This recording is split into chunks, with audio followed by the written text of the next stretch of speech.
Bill, it's all here again, Constitutional Crisis Channel. The end of another long, busy, and productive day. And first one I want to discuss, I'd like to have done last week, but it wasn't possible to do it. But a lot of you may have looked at the internet or read papers and noticed that the Attorney General, Jeff Sessions, appeared to commit a faux pas when he expressed that he was upset at an island judge being able to overrule Trump's immigration policies. Well, I do not think that's a Freudian slip. I think Sessions knew what he said, which is in effect that Hawaii is a territory, not a state. Now, that's, from my point of view, 100% correct. I don't know to what extent Sessions may know that to be true. And I think they may also know in the administration that there are no states at all, let alone this one. But hell, Hawaii was admitted in 1959, 99 years after this union went out of existence. It couldn't have been admitted into this union under Article 4, Section 3. Impossible. Number one. Number two, as a territory like that in the middle of the ocean, it wouldn't have been suitable for statehood either. And for various reasons, Pearl Harbor being an obvious one. And the same, by the way, can be said for Alaska, a story for another day.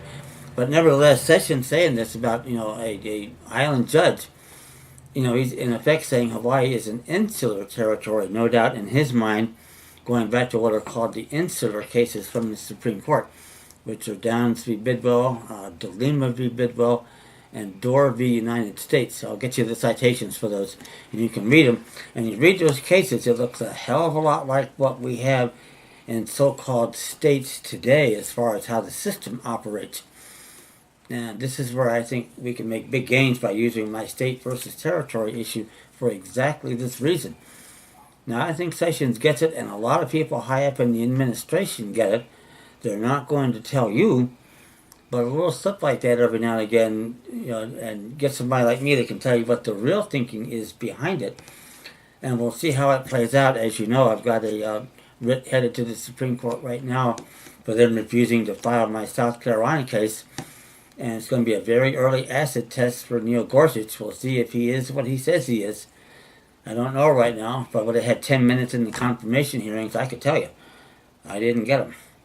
So that part we're going to see about. But I really do think the government perceives things this way, and it's a little troubling because if they're taking that line without explanation, that's the line of the New York banksters, the people that are trying to overthrow the government of the United States. And yes, I'm concerned about that, and you should be too.